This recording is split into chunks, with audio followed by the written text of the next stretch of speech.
Nigeria's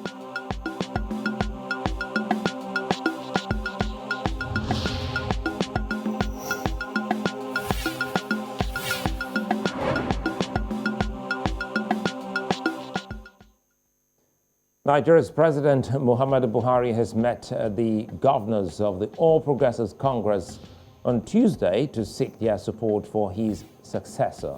While Buhari didn't name his successor in the address to the governors, he reminded them that they've had opportunities to seek second terms and also anoint their successors. This statement has left many Nigerians expectant of the next moves of the APC. At a time when the PDP has produced its presidential candidate and is presenting a strong foot, what is the next move from the ruling party?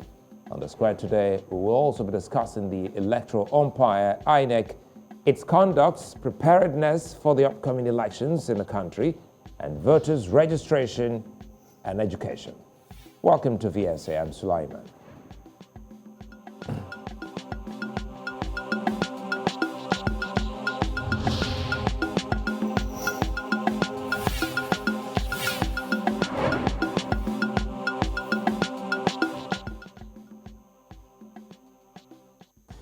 Well, the address of President Buhari to the APC state governors has thrown up a fresh debate on who his successor is, as Nigerians begin permutations and make educated guesses on the APC's move. Other parties are gearing up for the election too. Now, the APC presidential primary slated for June 6 to 8 has left electorates, supporters and opponents looking at the ruling party for its election, or rather for its decision and the emergence of its presidential candidate. Now, issues like zoning are still rife in the party, and it's yet to be clear where the next APC presidential candidate is coming from. Electoral Umpire INEC has also revealed that it has suspended the registration of voters as Nigerians have continued to troop out to get their names down for the electoral process. INEC, however, has immediate businesses to deal with as the Ekiti and Osun state elections will be held in the next 2 months. Now, Wale Ogwade, who's President Voters Awareness Initiative, and Kunle Rashid Adegoke, who's a senior advocate of Nigeria, join me on the square. Well, gentlemen, thanks for your time. Let's start with you, Adegoke Rashid. I'm happy that you're following, developments in Nigeria, and quite a number of persons like yourself are also interested in looking at what 2023 will look like. Now, let's start by looking at President Buhari's address to his governors yesterday, talking about governors of his party towards the 2023 election. Some have said, well, the president hasn't actually done anything, illegal by saying, allow me, be a part and parcel of who succeed me.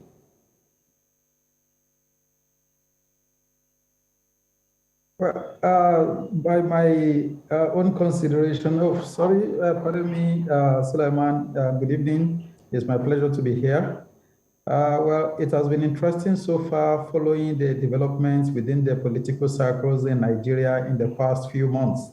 The latest being the meeting between the president and the governors, by which he indicated his interest in having a hand or probably substantially determining who is going to succeed him.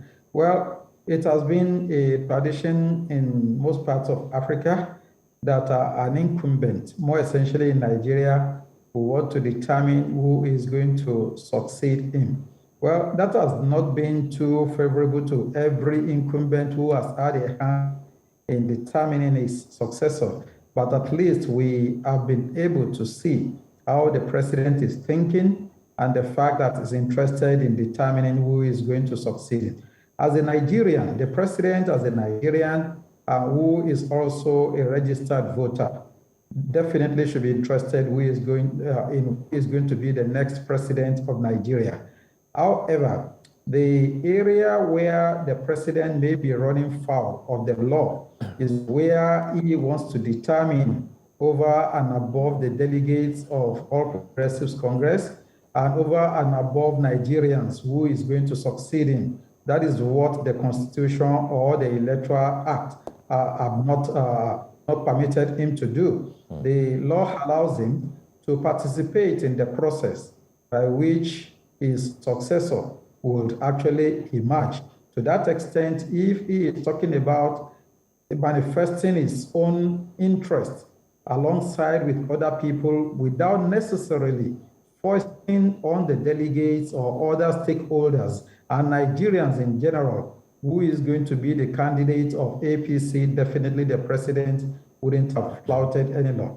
But where the president is indicating an interest to be the only or the sole determining factor of who will be his successor, definitely that will be contrary to the provisions of the law. But in Nigeria, our politics is largely elite-driven, and in most cases is incumbent-driven. And to find a situation of that nature emanating from the president at this particular stage may not be too far from what the people have been contemplating and have been probably looking out to see what the body language of the president will be. Now the president has spoken much more beyond just mere body. He has used his mouth to equally indicate that, well, you governors, you have succeeded. In most cases, to determine who will be your successor.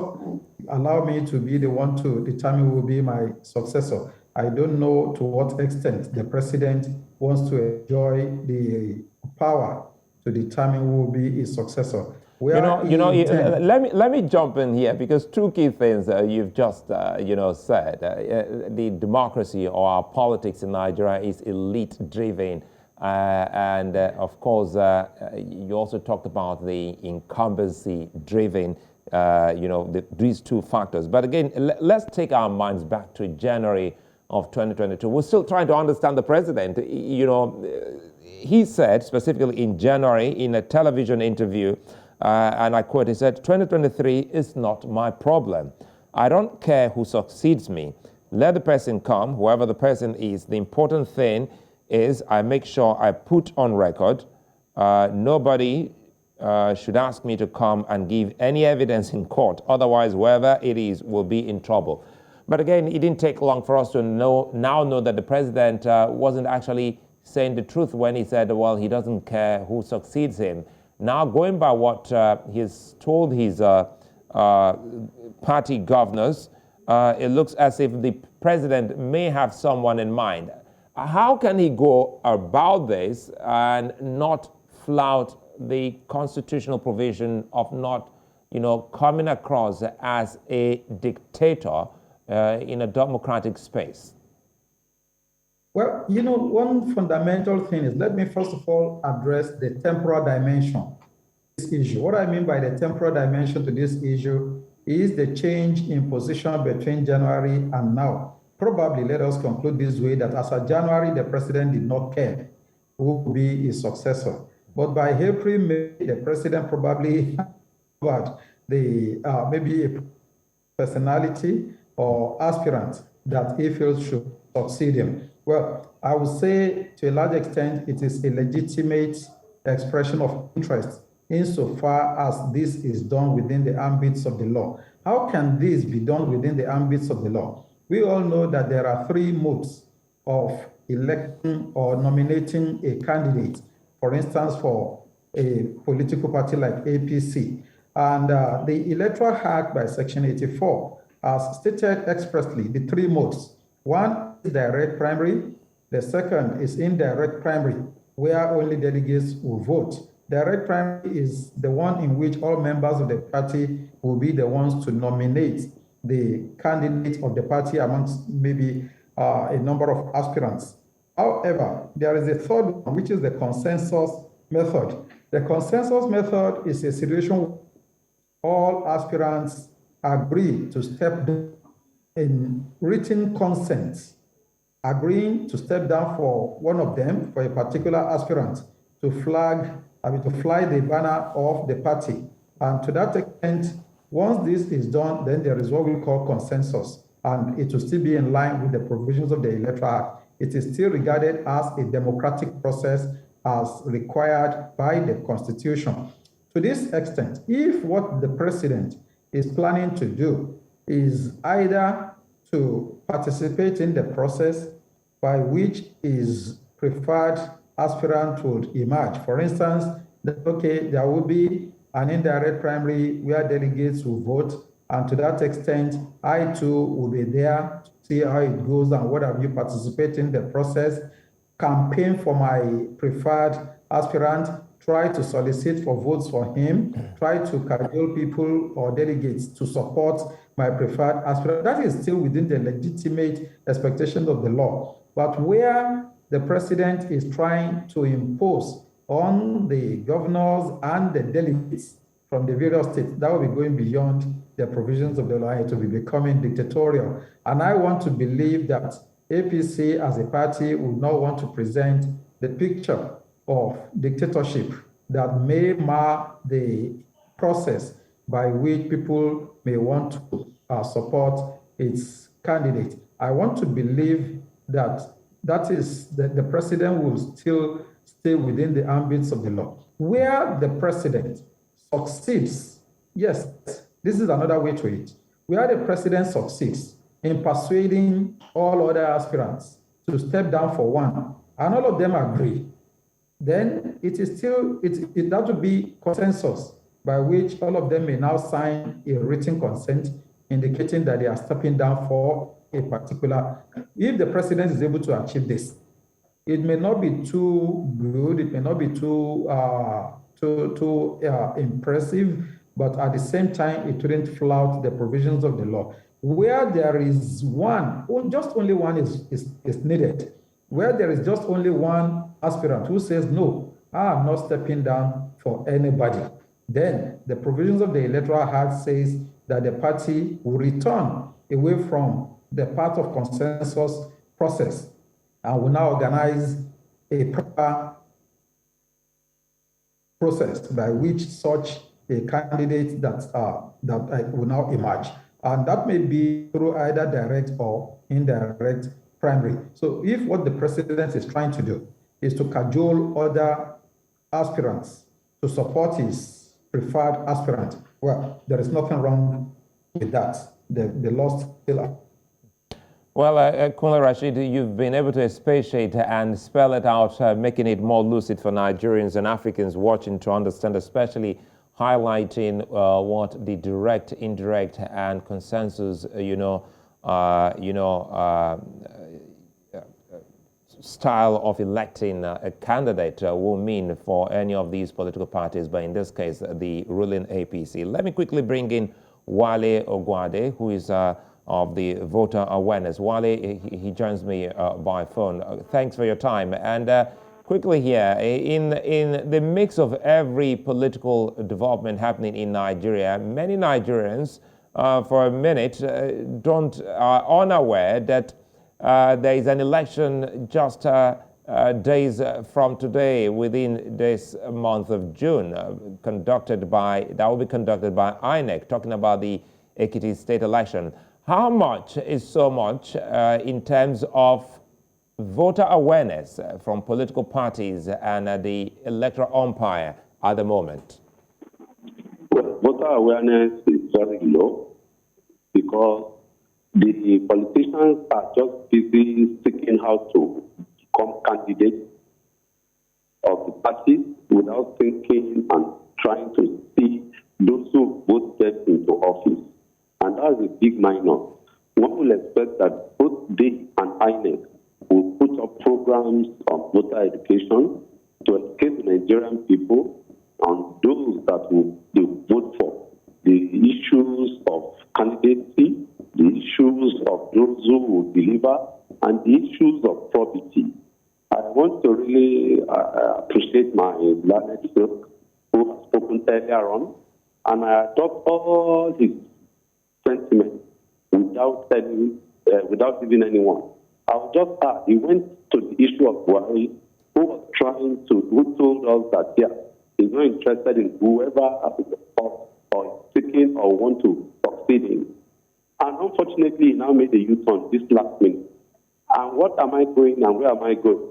You saw the avalanche of those who took forms. In fact, many pretenders who ordinarily cannot take any form, the expression of interest form, went and purchased because Buhari said he wasn't interested in whoever succeeds him.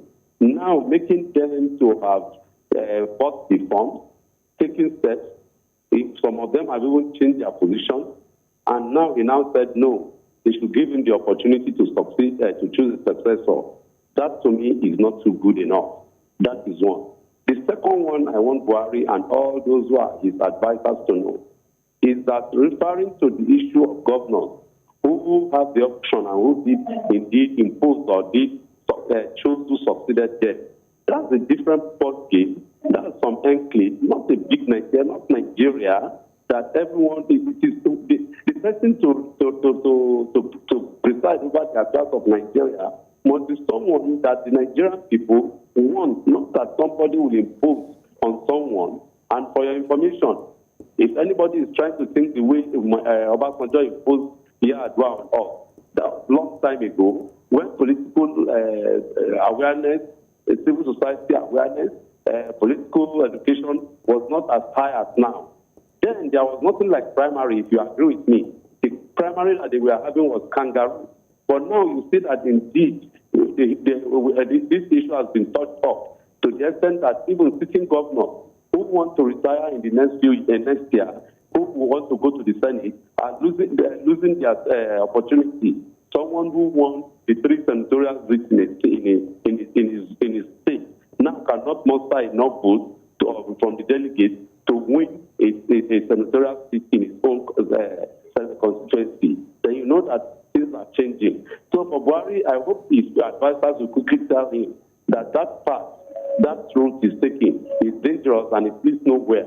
Because the Nigerian people are very wise, and they will look at it that is just as my colleague was saying, that they want to impose someone on us. And Nigerian people will not like any form of imposition whatsoever. Then going to the Constitution itself and the Electoral Act particularly, if there are 3 means of electing or presenting candidates, is either by consensus, is either by a direct or indirect. And if one person decides to say, no, I challenge this thing, then definitely it can't work. And I just pray that they will just see reason and just allow the process open for everyone who is involved to partake in it, and they will now say, indeed, it is free. Because look at it now, they say they want to conduct a free and fair election. But the way it is not going to be free anymore, because some people will be intimidated, some people will be harassed, some people will be coerced, some people will be stressed to follow the party line as they normally say, party supremacy.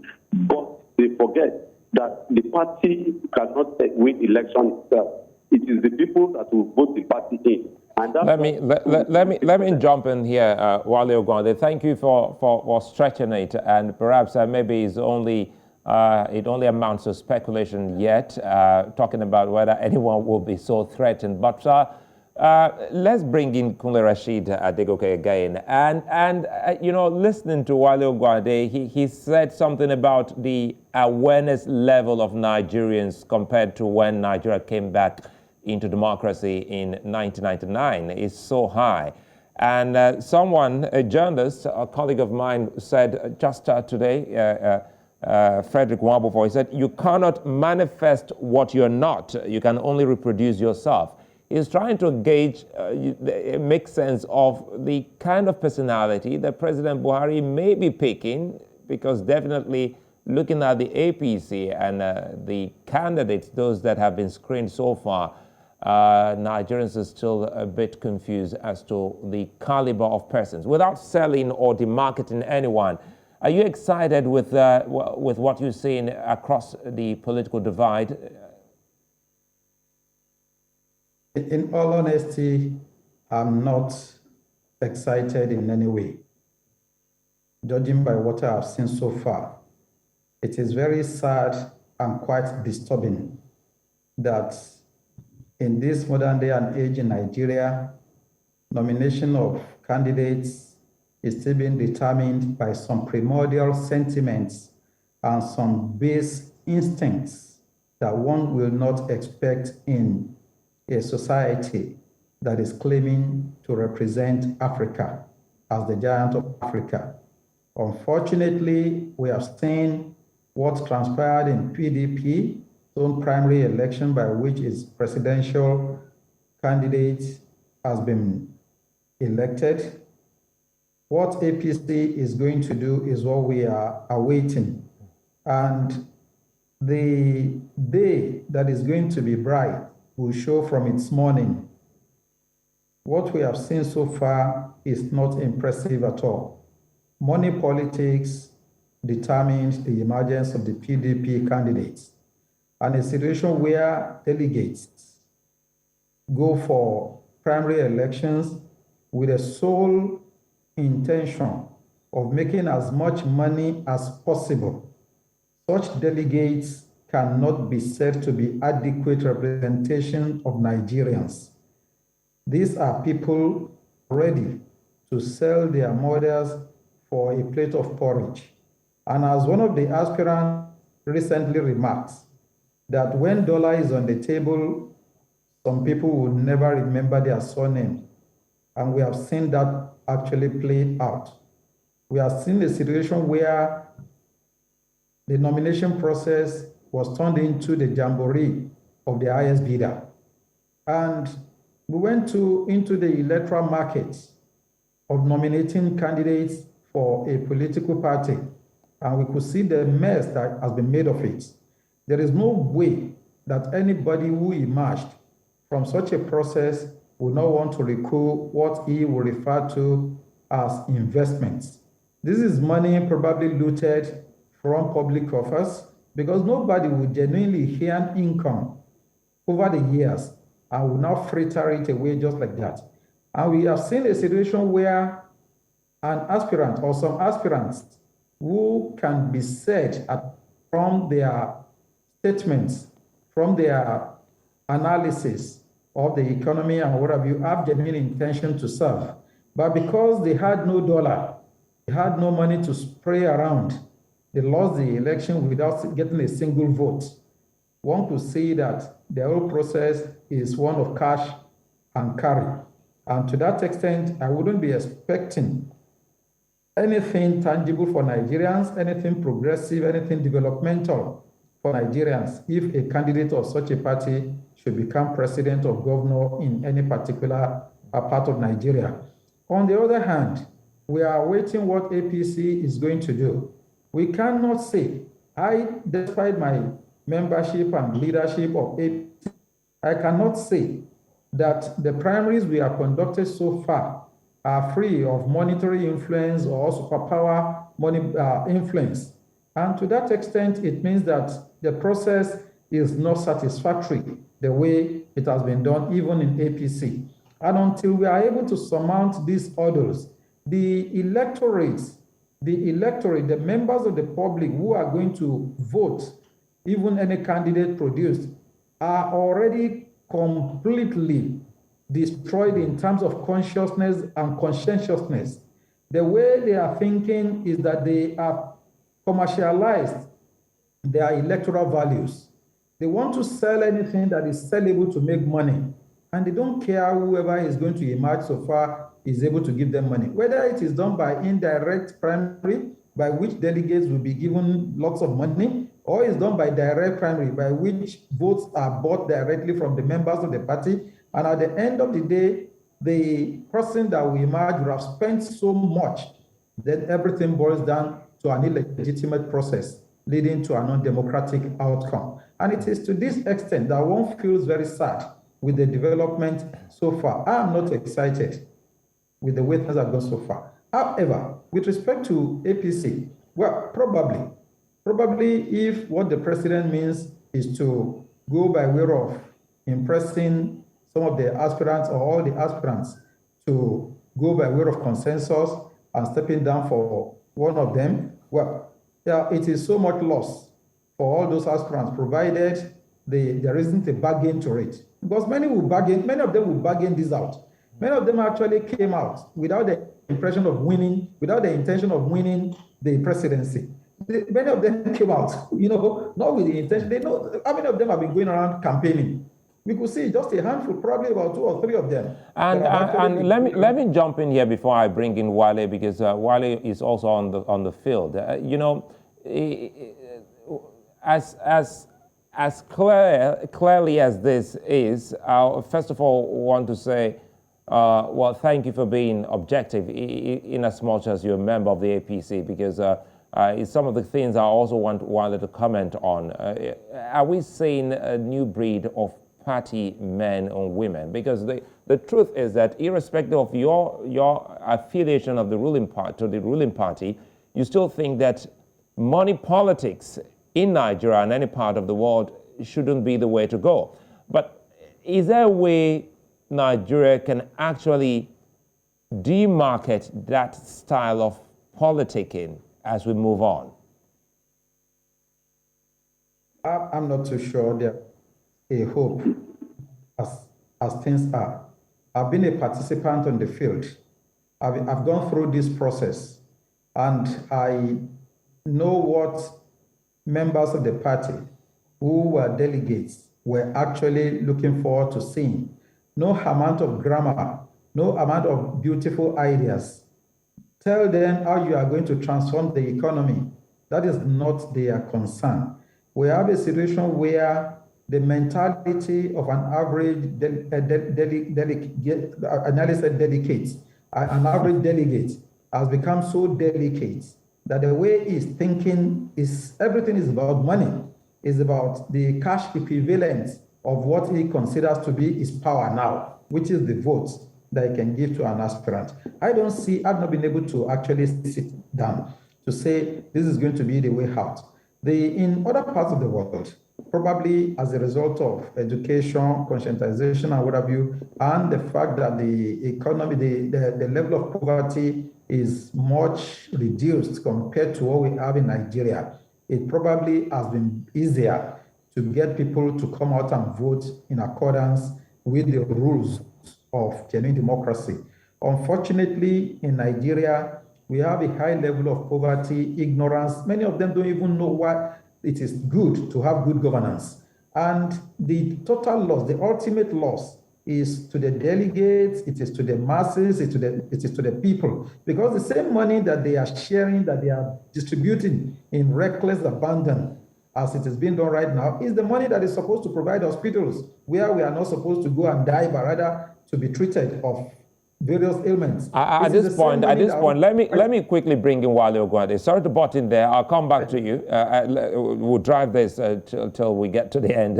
Let me bring in Wale Ogwade. Wale, and I'm sure you must have heard Kunle Rashid, and he's been so objective and honest on the issues. How has it been when you go around? Because we've also covered activities of your team, the Voter Awareness Initiative. What's the conversation you have with the average Nigerian voter? Because these are times that Nigerians should be thinking of doing away with money politics, but it doesn't seem as if there's an end in sight. Yes, there's an end in sight. Don't forget that there are 18 political parties that are registered. We only have 2 that are seriously messing up the system because they've captured power one time or the other, and they have amassed a lot of wealth, and they've been using that to emasculate other people. They think that their platform is just a major platform and the only platform, forgetting that it is the people that make the platform popular and strong. When you come here, APC about 6 years ago, or 7 or 8 years ago, was nothing. It was the people that supported APC that made APC to have been able to overcome the power table against PDP that was saying that they will rule Nigeria for 60 years. They were only able to do it for 15 years anyway. So APC may be in a pipe dream if they think that they will have this election as a piece of cake. And I can assure you, you saw the ease with which Peter Obi transmitted into a labor man, just like that. You see a whole lot of political prostitution and jumpology in the next few weeks, particularly after their congress or what is it, convention that they were having. Many active party members will now jump to other parties and they'll begin to float those ones and give them a good run for their money. For your information, I'm involved in education, this electoral process. I know that the majority of the people, what they want is good governance. And because they have failed, and what they look at is that, well, if we can't get good governance, the little naira thinking that they will bring to us on election day, we'll make do with that one and continue, because there are no other platforms.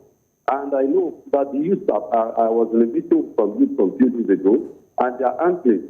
They too are working seriously to ensure that they promote themselves and not work on social media that they used to do, but to go on the street to ensure that they harvest voters and encourage people who pick their voters' card through register the PVC. And let me throw this in quickly here, Wale. You know, we have two sets in this case. You have the body of electorates that is aware, and you have another body of electorates that's unaware. So how do you convince those other ones who still think that, because as Kunle Rashid has put it, they forget that that money that you've been given is, pilferage from what should have been the hospital, the amenities, the social net, you know, that you should have as a person.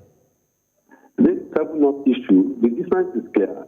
You know that if there's good governance, there will be better infrastructure. There will, as we call it in the society, there are deliverables, which are absent.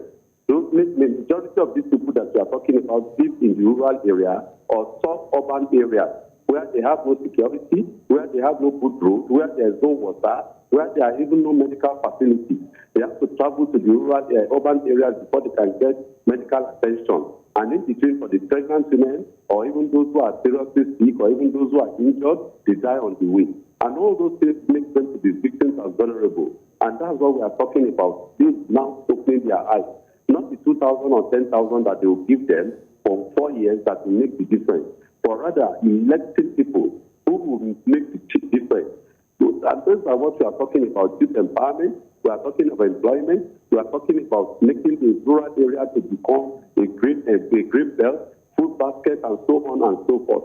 So the awareness level will pick up very soon, and you can be sure that it's not going to be business as usual. That's why I just pity the big parties that they think they can.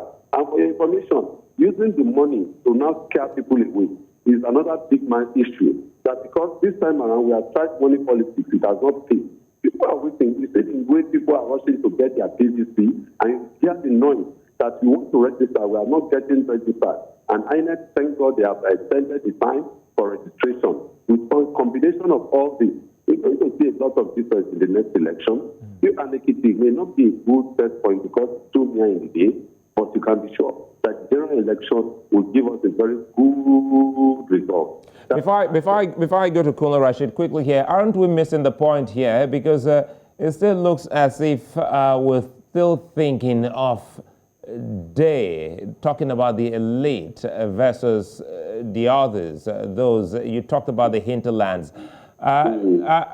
Is there a difference? Because the average man is expectant. He thinks that he needs to collect money before he casts his ballot. How did we get there, and how can we get his mind off such, a practice?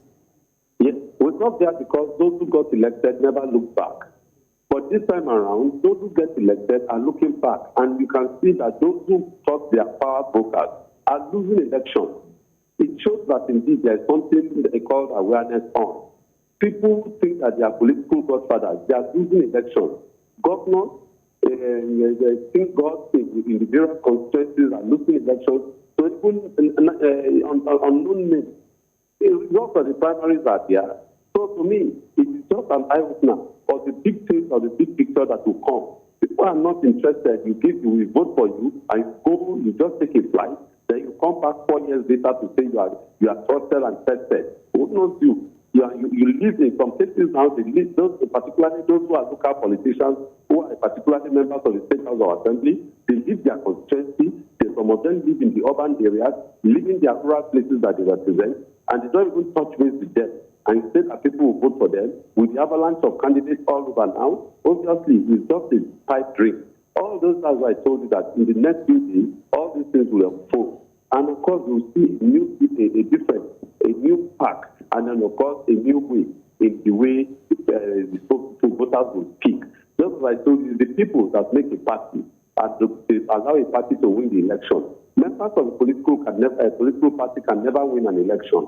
They need the votes of the people, and that's where the people come in to ensure that those that they want to vote will be those that will represent them. I'll come back to you because you just said that they need the people, and let me bring in Kunle Rashid. Now he said that they need the people, but let's take our minds back to the last election, specifically in 2019. We had 35% voter turnout.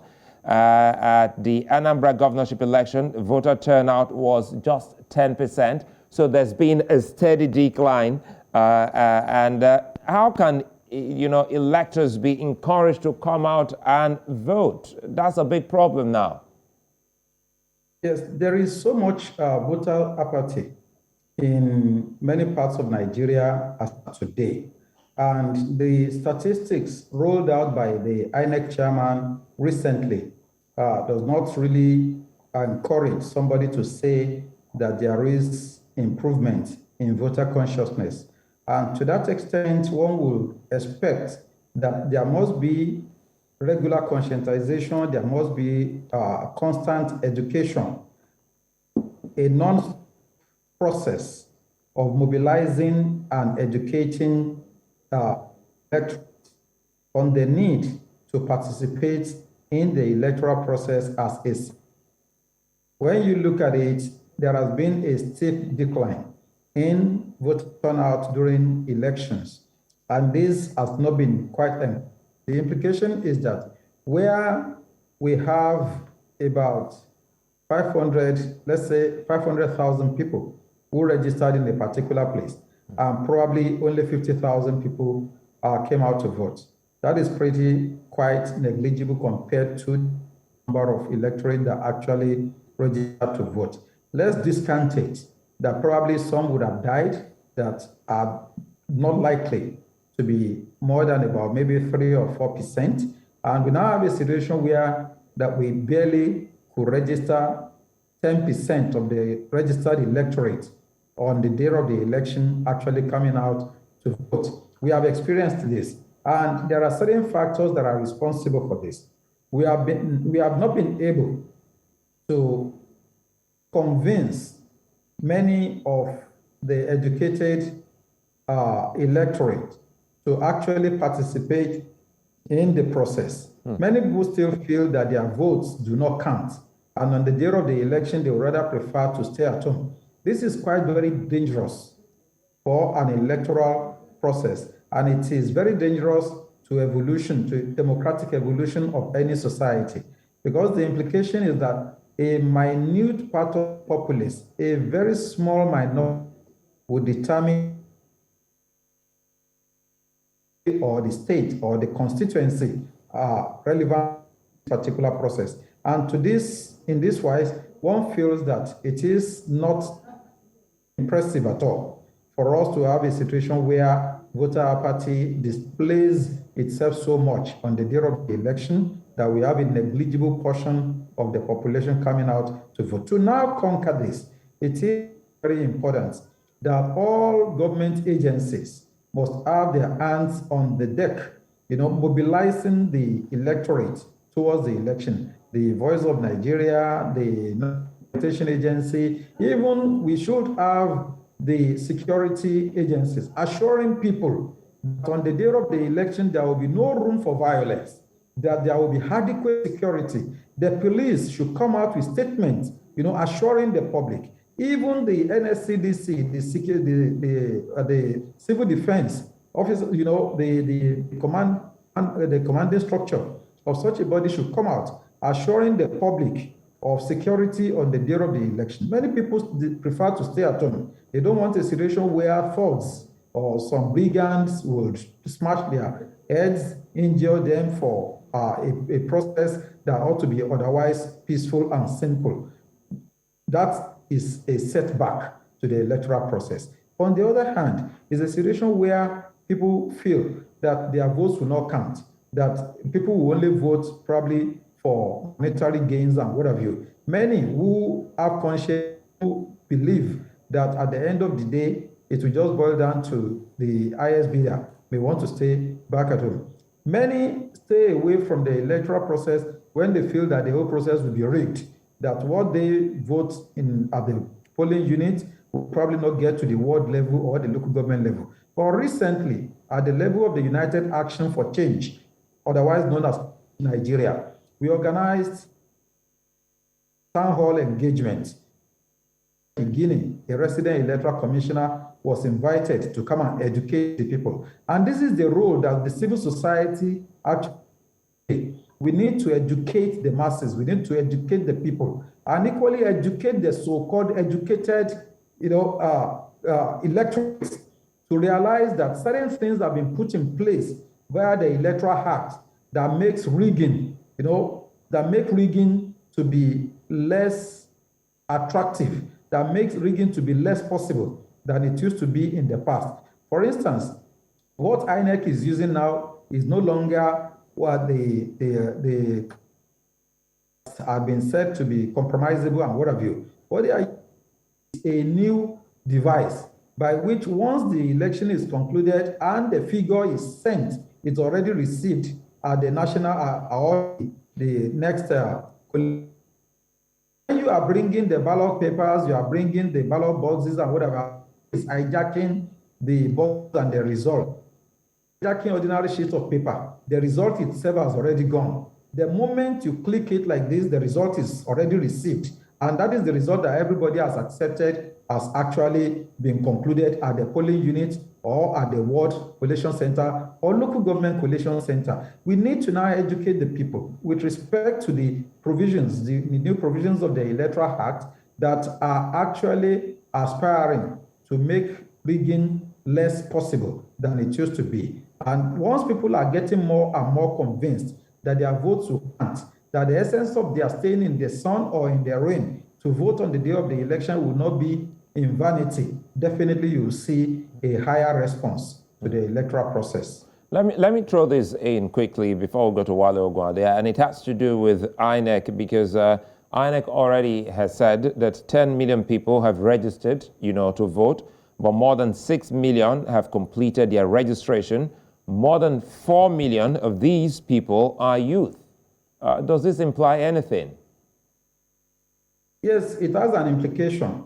Definitely, if we have such an increase within so short a time, that about 10 million people more have been registered, it shows that people are responding more. If originally we, as proclaimed, if we had about 80 million people that were said to have registered, and now additional 10 has been added to it, there is a substantial improvement. The implication is that probably immediately after the Osun and Ekiti governorship elections, INEC should continue the registration process. Within another 1 or 2 months, we probably might be able to have a higher number of registrants, which would give more room to populace determining the evolution of the country much more positively. Now, with the youths being at least about 40% of people that have registered, well, there is an improvement, but I believe that it is still not sufficient.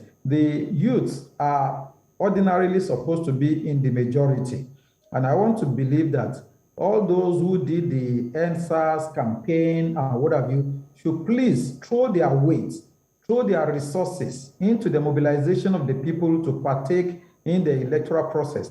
Yes, it was a revolutionary idea that came spontaneously. The way it was triggered and the extent to which it could go should not just determine its fate just like that. I believe that now that we have the opportunity, the youths should come out and mobilize themselves to register more, pick their PVC to determine who is going to be the next House of Representative member from their federal constituency, the next senator to represent their senatorial district, the next governor that will represent them at the state level in terms of the who are going to be in the House of Assembly to be making law at the state level, and ultimately the person that is president of the nation. Sorry to cut you. Let me bring you Wale here so that we can actually draw this to a close. Wale, thanks for your time. That you're still there. Quickly, we're looking at, we just talked about voter apathy, which is a great concern. And Kunle Rashid has said that perhaps there can be an improvement since INEC has continued with the voter registration. There's been 10 million plus. What should INEC do more to improve voter awareness at this point in time?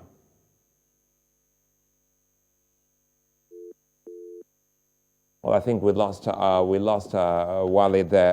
Apologies. We'll come back to Wale. Kunle, I'll come back to you. Right. And yes, we lost the line there to Wale.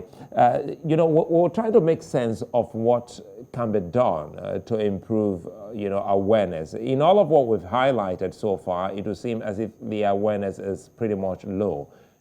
You talked about Voice of Nigeria, National Orientation Agency, and some other agencies of government, plus civil society. Time was by now, slogans will be, the entire space will be awash with slogans that, off the top of your head, these slogans will make you not to forget some of the do's and don'ts leading up to a big election like this. So what are we not getting now in 2022?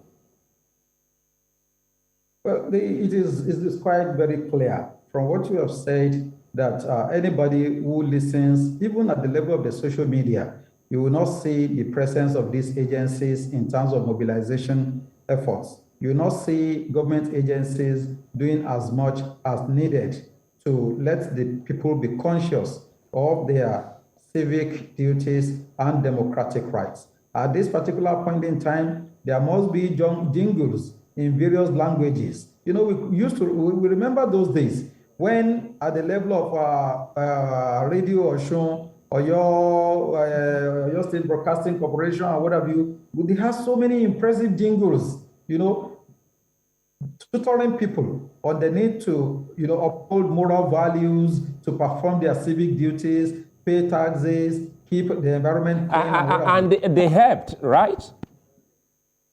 Right. So one would expect that all these agencies by now, will be working assiduously towards mobilizing the people for the election. And where all government agencies are talking about the same thing, mobilizing the people. People still listen to radio a lot. People still watch TV because anytime I feature on a radio program, people will be calling in and then they will be saying, yes, we listened to you. Yes, we enjoyed what you said and what have you. No, we disagree with you on this point. Yes, for them to even disagree with me, that means they listened to me. So the implication is that people that I did not even tell that I will be featuring on the radio program will be telling me that, yes, the topic you came to discuss, yes, it's quite topical. However, we feel that what you said here is not correct. Yeah, good. And, from there, we will be elevating societal participation in public discourse. We'll be elevating social consciousness in democratic evolution of the country. And this is one particular area that I think there was a time that I was talking to Dr. Garba Abari on the need for the National Orientation Agency to participate more in this in the process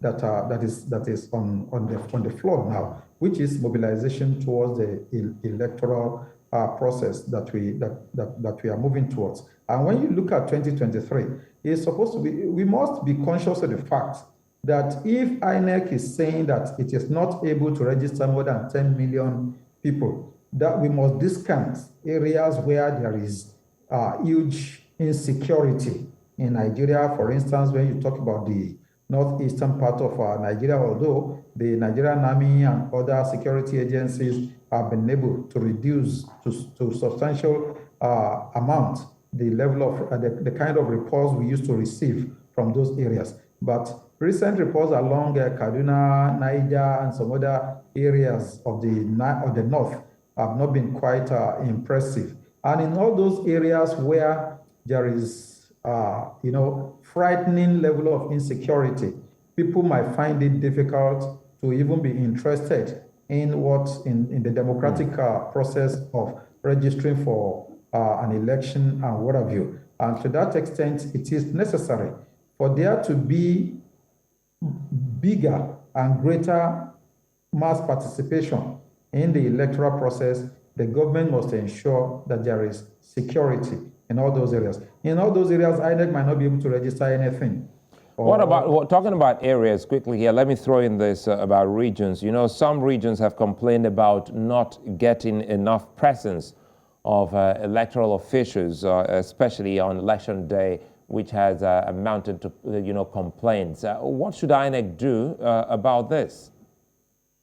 Yes, it's very important that the means of transportation of INEC officers to those areas that are quite very far or that are relatively inaccessible, INEC should by now have perfected the means by which electoral materials will get there on time. We have found a situation, just as narrated to us recently by Mike Igini, that INEC has been depending on certain unreliable members of the public to assist in the delivery of electoral materials to certain parts, for instance, the riverine areas. And after bargaining on maybe about a month or two before the election with transportation service providers to move electoral materials from maybe the state capital to some other areas. These are electoral materials that are sensitive materials and couldn't have been distributed weeks ahead, couldn't have been distributed even days ahead. They must probably be moved a day to the election, if not early in the morning. But by the time they get to the riverine areas and to move these materials, the person with whom there had been a bargain will suddenly disappear with the vessel or will disappear with the vehicle by which the materials will be carted, or will change the bargain on the day of the election. Probably an amount has been agreed, will now make it double. They wouldn't have a choice but to pay. And it will waste so much time that they won't have a choice than to agree to pay. I think by now, such structures ought to have been critically addressed so that on the day of the election or a day to the election, there will be sufficient provision of transportation vehicles or materials that could convey these materials to the ultimate destination where they are going to be used. Failure of INEC to sort out these areas will always give us the reports of electoral materials getting late or not getting to some places at all. Such places where electoral materials get there late, many people will be disenfranchised at the end of the day. Many people will be disenfranchised in a situation where electoral materials are not even brought at all. And the outcome will be that people will not be satisfied and they will feel that whatever they even try to do, many of them would have been in the sun from morning till about 4 p.m. Electoral materials have not been brought. And by the time electoral materials will be brought, it will be pretty late. And casting election that was carried out during the day was rigged. Not to now talk of the one that is being done under the cloak of darkness. So there is nothing, good that will come out of such a process. And this is why INEC will have to look critically on the means by which it has been conveying electoral officers and materials, and to equally ensure that there is greater synergy between INEC officials and security officers. We have deplored a situation where members of the armed forces were being used to monitor election or conduct elections. But areas where there is huge level of insecurity, it might be good to solicit the support of members of the armed forces, because the police in some places might not be able to cope.